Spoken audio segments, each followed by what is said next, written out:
What is going on, you peeps? How you doing? Listen, today back with another video, and what we're looking at, wanted to give you guys a little bit of an update of what is going on at the Barndominium. As you can see around me, we got a lot going on, all right? We got insulation in here, we got spray foam all over the place. What we're planning on doing with the spray foam, we're doing what they call a flash and bat insulation. Basically, we're hitting it with spray foam, and what that is doing is that's making it airtight, okay? And then we're coming back with bat insulation, your fiberglass insulation on top of that, so then we can add some R value, and yeah, it's pretty straightforward right there. So we hired out someone to come and do the insulation piece. We're gonna put the bats in.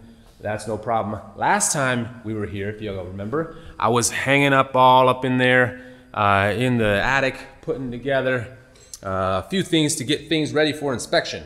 So we got all that. Thankfully, we passed inspection.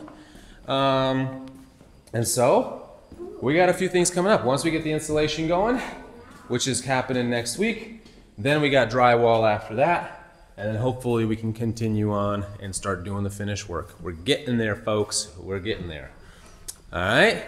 So I did want to show what is going on. I'm going to be making a video here basically about the plumbing in this place. The reason why I'm doing this is twofold. One, educate y'all on basically a whole house plumbing installation using PEX, and the other reason why I'm doing this is for my own reference, right? So when I go over to my house, I'm gonna just kind of reference this video if I have questions or need some assistance. Because I plan on doing the plumbing over there on my own. After seeing it done here, you know, initially I thought we could tackle this, but then my father-in-law was like, just let the plumber do it. I'm like, all right, whatever. And I'm like, at my house, after seeing this done here, there is nothing to it. So I'm gonna show you guys what we got going on for plumbing. All right, so I'll show you the main water line comes in over here. All right, so main water line comes in from the ground. We got a pressure, shoot, what is that called? It's a pressure gauge, not gauge, regulator. Pressure regulator.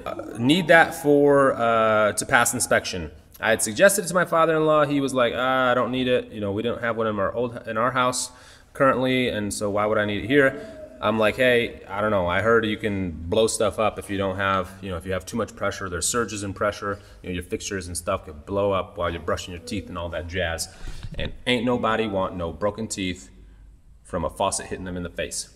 So, what's gonna happen after that is we got this whole system, which you saw in a previous video. I showed you guys what we were up to here and where we got this whole system. This is for the in-floor radiant heat. As you'll see, there's previous videos of me laying this PEX down and stuff like that, and there's PEX tubing all throughout this concrete slab, which is gonna be the main heat source. So we got water coming into this system that goes through the heat and all that jazz. And then we got it teed off, right? And it's coming into the main hizzy, okay?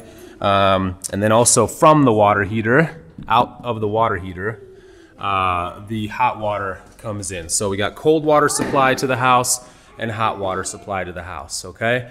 And these are two trunks, basically.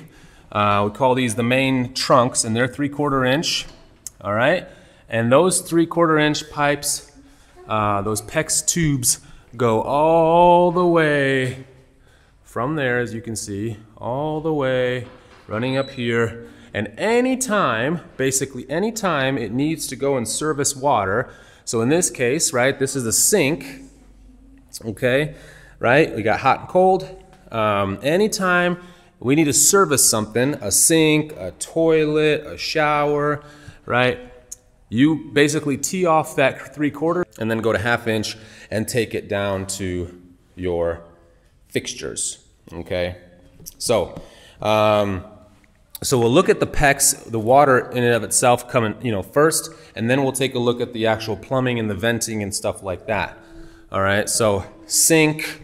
So we continue to follow the 3/4, right? It tees off again. Hot water, or cold water, I should say. I don't know why we have a red one coming off the white one. Maybe it's just the plumbing we had, basically, with the little white stub out. So that's going to the toilet, right? And then it hops on over, cold and hot, hops on over to the shower. All right, so in our case, for shower, or for the inspection, we had to put on the valve. Okay, they made us do that, so that was actually something I did. If you remember a previous video when I was getting it ready for inspection, that was what I was working on for this one and for that one, another bathroom, and that's it. So you got your in for hot and cold, and then you got your shower guy over here. Okay, simple stuff. All right. So then it continues on. We had to actually cut that because we needed to move it to make this wall, but no big deal. Anyway, it continues on, all right? And then it tees off again. One goes this way and one goes that way. So this way it services the kitchen. So we're going, looks like 1/2 inch all the way down, right? Coming through the wall, going to the kitchen, all right? We got kitchen sink, and refrigerator, all right? Fridge water, okay? And then we got it continuing on to go outside to a spigot on the outside, okay? Simple as cheese. Now, what else? All right, as we go back over to the bathroom on this side, right, where it tees off the main trunk, now we still got 3/4 inch. Now he went 1/2 inch that way, it's whatever, right? He continued to go on 3/4. Down here, it teed off again, and it's dark, I hope you guys can see it. And it goes down to washer and dryer, and it goes into this little unit here, all right? 1/2 inch, everything's 1/2 inch, nice, okay? All right, so if we continue on, boom, into the other bathroom, same deal here. We got sink, we got toilet, we got shower. And then it also goes outside here for the spigot. And that's it. That's it, folks. That's really all there is to it as far as the water line is concerned. Now, if we take a look at the actual, the plumbing itself, right? How we connect tubs and showers and toilet flanges and then how we vent it up. Basically, what is happening is everything has a P-trap, okay? Everything already has a P-trap. Either the P-trap was set down in the slab, in the gravel down below the slab, or it's set above, depending on, of course, what you're doing. Now, obviously, toilets have their own built-in P-traps in the toilet itself. Tubs and everything that's low, like you got a drain that's like at floor height, like a shower or tub, that has to have, the P-trap has to be lower, obviously, than the unit, where the water's coming in. So that had to be, P-traps under the showers and the tubs and the sinks.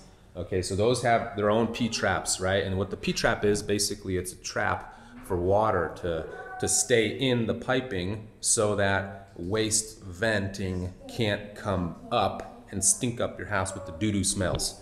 All right, that's what that is. Now, some places like the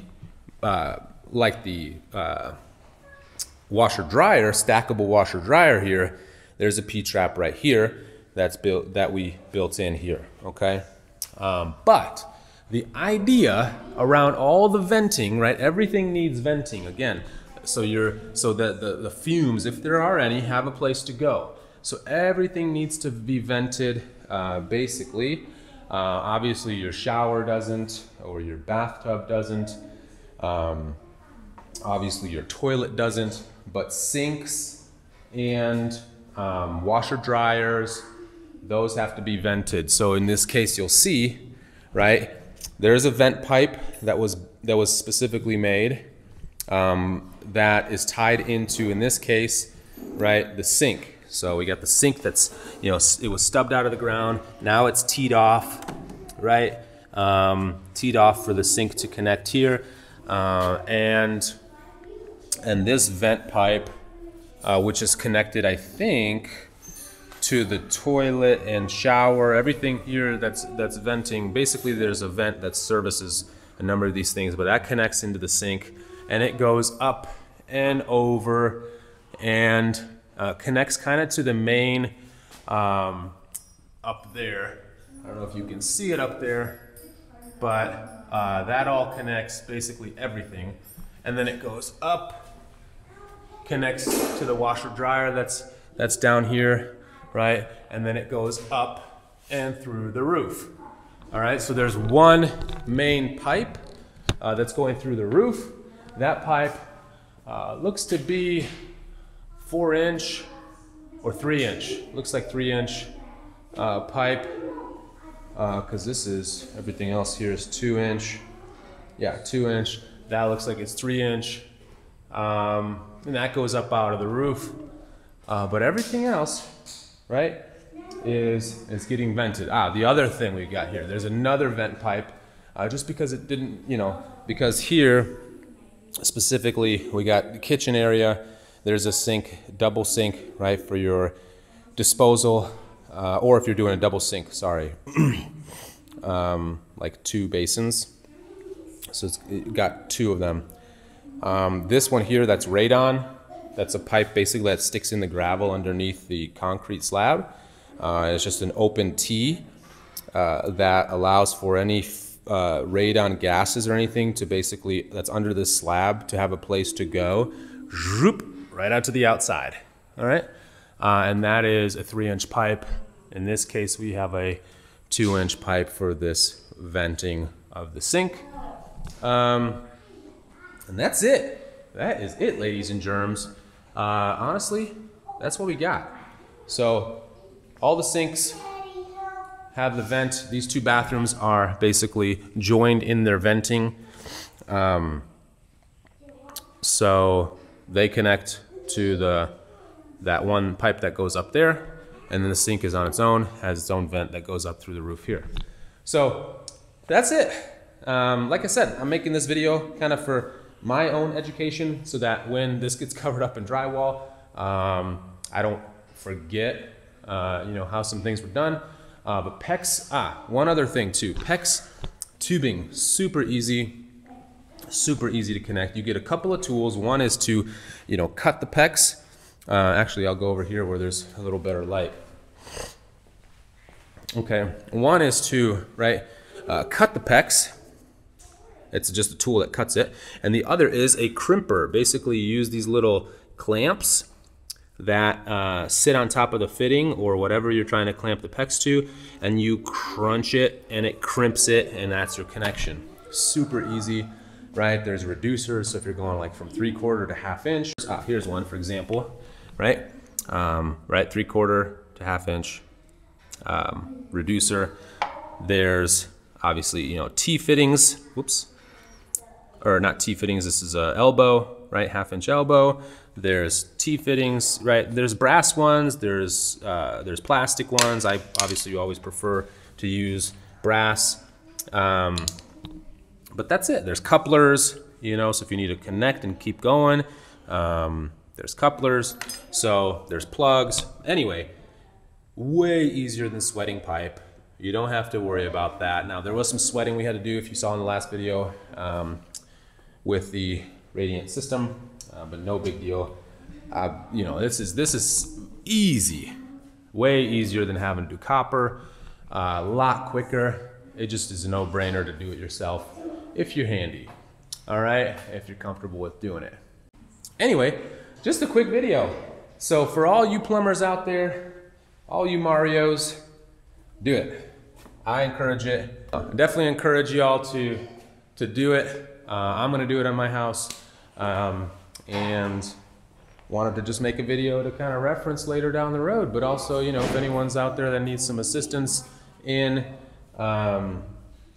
you know, thinking about whether they're gonna do something like this and tackle this on their own, this is a whole house. Now, I mean, ideally, it's basically what you do, for a whole house. You just keep repeating the same process all over the place. So yeah, just quick video. Just wanted to kind of make one of these, but feel free to follow along as we're building this Barndominium, building up the homestead, as we're continuing to build our house over there. Be more, we're going to start framing here in a little bit. But yeah, follow along. Yeah, until next time, y'all take it easy. Peace.